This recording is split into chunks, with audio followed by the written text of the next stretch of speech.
You ask Tiger to solve. This deals with linear equations with one unknown.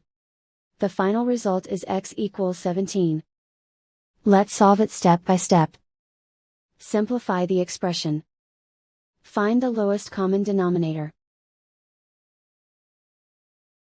Multiply the denominators. Multiply the numerators. Combine the fractions.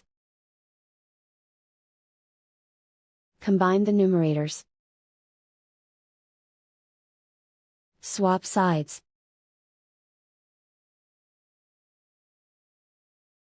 Isolate the x.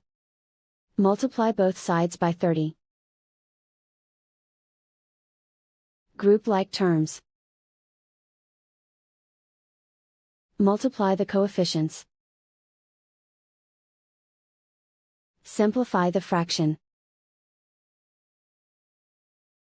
Multiply the fractions.